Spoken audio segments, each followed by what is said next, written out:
Bien, écoutez, on va peut-être commencer parce que je sais qu'il y a beaucoup de personnes qui ont un gros trajet, grand trajet, long trajet, hein. Donc on va essayer d'être très rapide dans cette conclusion. Avant d'attaquer la conclusion, j'aimerais quand même excuser le sous-directeur de la politique de la formation et de l'éducation qui est Monsieur Andreas Seller, son adjointe, Sandrine Martinage, et puis mon chef de bureau que vous avez vu hier, qui n'a pu être présent aujourd'hui, malheureusement, puisque vous êtes sans doute au courant, il y a eu un millefeuille en fait de séminaires cette semaine, donc toute la direction a été répartie. Donc c'est moi, le chargé de mission apprentissage et formation continue, qui a la lourde tâche de faire cette petite conclusion. Voilà. Euh, Conclure ce séminaire avec toute cette qualité que l'on a eue durant ces 2 jours, ça va être un peu facile en fait, hein, parce que revenir sur vos prestations, on avait eu encore cet après-midi qu'il y a eu de très très bonnes prestations. J'ai trouvé que vous étiez un public aussi super correct, très, très judicieux dans votre... Ouais, mais je dis super correct parce que parfois, je vous assure qu'il y a des assemblées, c'est pas toujours évident. C'est pas toujours évident, surtout avec les intervenants qui viennent de l'extérieur. Et là, ça a été vraiment super, super, super. Ça, je peux vous le dire. Bravo à vous. Ensuite, je vais me permettre de revenir un petit peu sur ces journées. Alors, très, très rapidement, je vous l'ai dit. Je ne vais pas revenir sur l'introduction de M. Vaux qui était un petit peu humoristique, mais qui était très très riche, très très riche. L'intervention de M. Bric, donc en fait M. Renaud Bric, le directeur de la régulation de France Compétences, je dirais, on a eu la chance de l'avoir. On a eu la chance de l'avoir quand on connaît l'ampleur en fait de ce service public sur le territoire national, avec vous savez très bien, la gestion du RNCP, les financements. On est très très contents, nous, d'être dans leur considération. Voilà. Je vais revenir sur quelques propos de M. Bric. M. Bric, il a dit à un moment donné un processus pour des acteurs particuliers. Moi, quand je suis rentré dans l'enseignement agricole, alors je ne vais pas faire l'ancien combattant, il y a déjà un bout de temps, c'était en 88. Voilà, j'avais un directeur qui m'avait dit écoute, tu rentres dans l'enseignement agricole. Donc j'étais en entreprise de paysage avant. Donc je suis rentré dans l'enseignement agricole et il m'a dit attention, parce que l'enseignement agricole, c'est très, très spécifique. Ouais, je me suis aperçu que c'était spécifique. Mais à l'extérieur, on ne s'aperçoit pas que c'est spécifique, notre enseignement. Ça, c'est clair.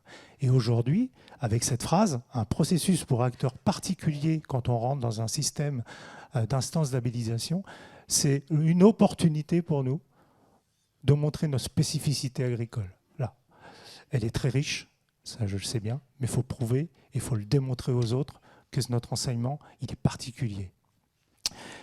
Il est parti aussi sur, il a dit à un moment donné, une procédure restreinte pour les instances. C'est-à-dire que, vous vous souvenez, il a dit un chiffre, on ne va pas se retrouver à 50 instances, c'est clair, ça va être très très restreint, une dizaine en particulier.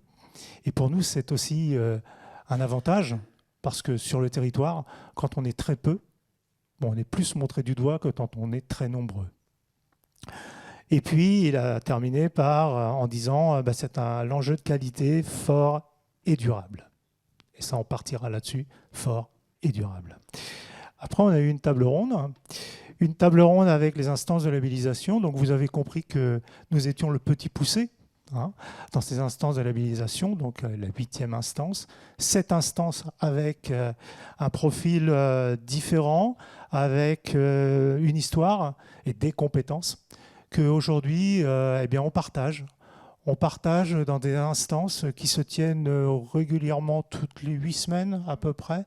On se retrouve dans les bureaux de France Compétences. Et là, je vous assure qu'il y a un gros travail de fait. Il y a un transfert d'outils qui se fait. Il y a des échanges qui se font très très riches et que vous bénéficierez au fur et à mesure. Autour de cette table, eh bien, il y a eu des choses de dites aussi, hein. Apporter des objectifs en plus que Calliope apporte. Ça, on l'a vu, hein, tout au long de ce séminaire. On a bien vu que Califormagri apportait un plus par rapport à Calliope. Un ADN que l'on a envie de porter. C'est vrai que si vous êtes là aujourd'hui, vous avez vraiment envie de porter Califormagri. Voilà, ça fait sourire pour certains. Ensuite, être un marqueur sur le territoire. Et ça, je crois que c'est important, cette phrase. À un moment donné, il va vraiment falloir, nous, des GER, avec vous, essayer vraiment d'être un marqueur sur le territoire. Et quand j'entends marqueur sur le territoire, c'est aller porter le label jusqu'au niveau des entreprises. Et ça, il va falloir qu'on se batte là-dessus. Donc, on est, nous, en tout cas, avec à la DGER, on est deux à porter la qualité, hein, vous l'avez entendu, hein, c'est Mathieu et moi. Eh bien, on va tout faire, en tout cas, pour aller jusqu'à ce terrain-là. Ensuite, on a eu des ateliers auxquels je n'ai pas participé, mais j'ai eu des retours. Il y a eu de très très bons échanges dans ces ateliers. Nous avons eu une autre table ronde, ensuite, sur la Califormagri, quelle stratégie. Donc il y a eu plusieurs choses de dites. Un seul et unique système qualité pour les EPL, une transmissibilité des centres, d'outils communs au centre, et moi j'ajouterai un langage commun dans les EPL. Voilà. Une participation des directeurs d'EPL, une implication des directeurs d'EPL dans ce système. Et puis moi j'ai entendu aussi deux choses. Je crois que c'est Maud qui l'a dit. La notion de choix, Califormagri, Calliope. Donc ça, on va réfléchir là-dessus. Et puis, attention, alors on parlait des auditeurs là, attention au transport de modèles par les auditeurs. Oui, je sais bien ça. Donc ensuite, on a eu les financeurs aujourd'hui. Donc on a beaucoup discuté avec les financeurs. Et effectivement, le contrôle, ça irrite toujours, hein, ça c'est clair. Ça irrite tout le monde d'ailleurs, même nous. Et la DGER va faire tout ce qu'elle peut pour essayer de limiter ces contrôles. Et tout à l'heure, il a bien été dit que les contrôles, c'était des directives législatives. Moi, je dis qu'une directive législative, elle peut évoluer. Elle peut évoluer à condition qu'il y ait une majorité, soit de structures, soit d'organismes, qui remontent aux politiques les dysfonctionnements. Et là, on va se battre. Donc, on a discuté avec les OPCO. On va essayer vraiment de travailler en ce sens pour essayer au moins d'harmoniser certaines choses. Des contrôles, il y en aura toujours, hein, ça c'est clair. Mais si on peut en limiter, ça serait quand même une bouffée d'oxygène pour nos EPL. Moi aussi, parce qu'il a dit, à un moment donné, notre collègue d'Ocapiat, il nous a dit, oui, il y a des établissements qui subissent des contrôles. En tant que chef d'établissement, j'ai été aussi irrité par tous ces contrôles. C'est clair, vous l'avez cité tout à l'heure. Et notre inquiétude avec Mathieu, c'est que nos capitaines d'établissement soient découragés et changent de cap avec leurs équipes. Et moi, je dis que nos capitaines d'établissement, ils sont hyper compétents à tenir la barre. Voilà. Et non seulement ils sont hyper compétents, mais alors vous, les équipes et les directeurs, mais ils sont hyper compétents parce qu'ils l'ont prouvé. Ils ont prouvé lors de, alors je vais appeler ça une tempête, lors de la tempête du 5 septembre 2018. Voilà. Donc on va continuer à les accompagner pour qu'ils tiennent le cap et on essaiera au fur et à mesure d'essayer d'apporter des clés au fur et à mesure pour essayer de vous aider dans le pilotage de vos établissements. Je vais terminer par une information peut-être pour certains. Sachez qu'à la DGER, il y a un beau nombre d'anciens directeurs d'établissements qui sont dans les bureaux. Voilà.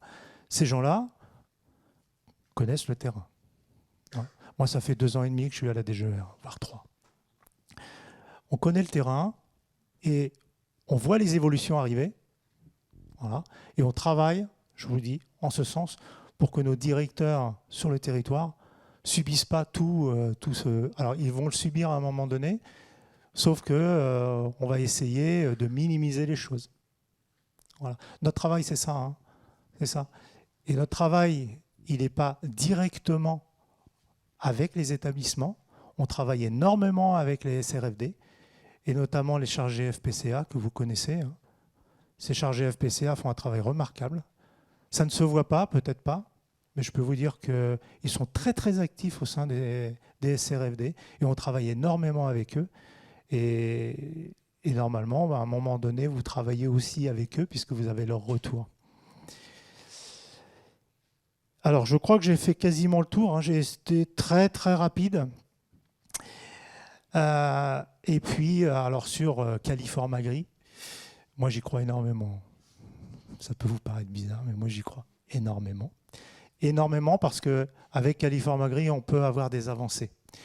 Des avancées avec les OPCO, des avancées sur certains autres dossiers. Je pense au dossier d'habilitation qui pourrait peut-être être allégé par des organismes qui ont Caliform Agri et ainsi de suite. Enfin, il y a plein de petites choses, si vous voulez. Si on prend le noyau Caliform Agri comme un outil, allez, on a cité le mot pilotage, je ne sais pas si c'est le mot qui convient, mais qui devient vraiment un des centres d'intérêt, et que tout vienne graviter autour, je pense que là, on va faire une sacrée marche. Ça, c'est clair. Et puis, je vais terminer par quelque chose que je vais vous solliciter dans 30 secondes. Je vais remercier Sylvie, ses équipes, donc une personne que vous connaissez bien, hein, qui est Magali, Claire, qui est quelque part, bon, qui vont être représentés, hein, et puis quelqu'un que vous ne connaissez pas, qui est Myriam, qui travaille aussi, elle, dans l'ombre administrative, parce que vous connaissez cette ombre administrative au sein des établissements, parce que vous avez des administratifs qui travaillent super bien, mais on n'en parle pas assez. Voilà.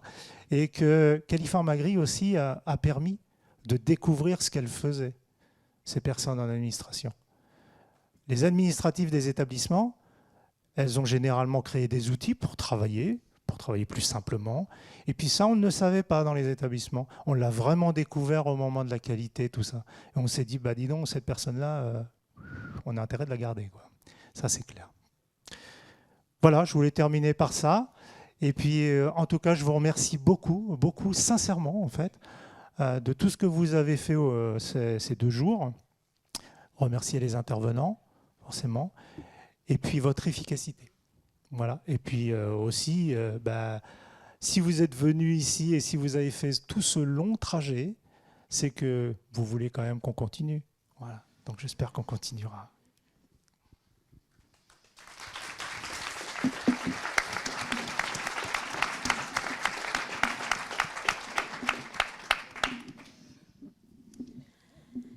Merci Bruno. En fait, tu m'as volé une de mes idées. Non, mais voilà. Donc, vous savez, on est opérateur. Hein, Éduter est opérateur pour le label Caliform Agri du Mazin. Et pour que ça fonctionne, donc, il y a le secrétariat permanent de la labellisation. Et à ce titre, donc, nous sommes 3. Myriam Mache, qui est donc responsable administrative, que vous aurez en contact régulièrement. Claire Delay, qui fait partie donc du secrétariat permanent, et moi-même. Voilà. Et puis, un des autres organes qui permet à ce label d'exister et de se mettre en œuvre, eh bien, c'est le pôle des auditeurs. Donc, pour l'instant, le pôle des auditeurs, il est constitué de 7 personnes qui sont issus des établissements, comme on vous l'a dit, des auditeurs internes. Et on a eu la bonne surprise aujourd'hui que la décision a été signée par le ministre et publiée à midi au bulletin officiel de leur nomination. Voilà, donc ils sont officiellement nominés depuis aujourd'hui. Donc je vais vous demander de venir. Allez-y, vous venez.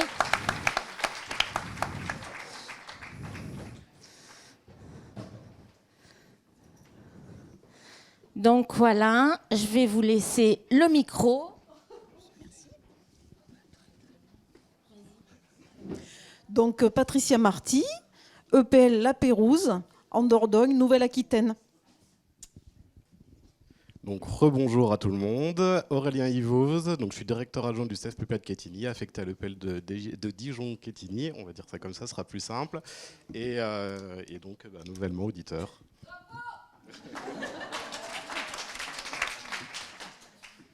Donc, Élodie Théry du campus Terre et Avenir chez Le Plefpa à l'Encensier dans l'Orne, Normandie, Grand Ouest. Et je suis animatrice qualité et coordo de la filière environnement.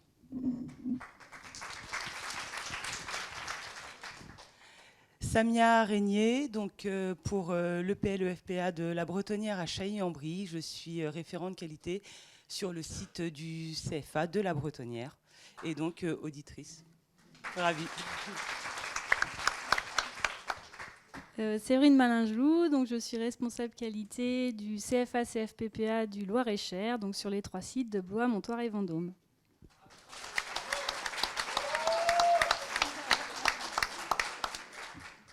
Stéphanie Roland, donc l'EPL de Saint-Thierry-la-Perche. Donc je suis animatrice qualité, coordo.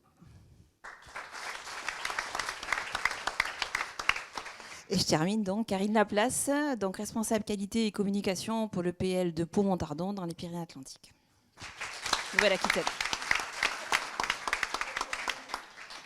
Et par rapport à ce pôle auditeur, pour s'occuper de leur professionnalisation, de leur accompagnement, de leur suivi, etc., je vais demander à Anne-Marie de venir, puisque on travaille vraiment en duo, vraiment, un vrai duo pour faire tout ça et faire en sorte qu'ils se sentent au mieux dans leur mission et que bien sûr, les audits se passent très bien.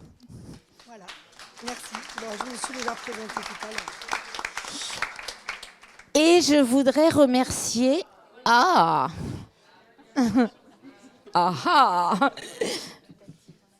ça veut dire qu'il faut que je me dépêche. Je voudrais remercier également Ouda Soltani. Tu peux... Donc Ouda Soltani, qui est personne ressource pour l'équipe Éduterre aussi depuis 2 ans et demi. Voilà. Et qui, bien qu'elle ait quitté l'enseignement agricole depuis le 1er septembre et qu'elle travaille sur Centre Info, nous a fait l'honneur de venir encore travailler avec nous sur ce séminaire. Et pour finir, je voudrais vraiment remercier toutes les personnes d'Éduterre Ingénierie qui nous ont aidés dans l'organisation, dans la mise en œuvre de ce séminaire et entre autres Michel, qui est Michel Fizen, ainsi que les personnels de la DevPro, et je suis sûre que j'en oublie. Voilà. Et bien sûr, merci à vous.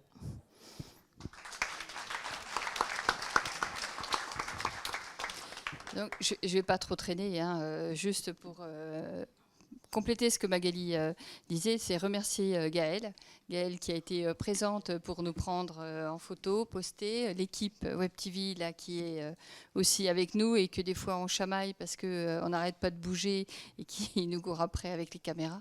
Donc en tout cas, merci également à vous. C'est vrai que je partage tout à fait ce que tu as dit, Bruno, concernant l'ambiance dès le départ que vous avez posée.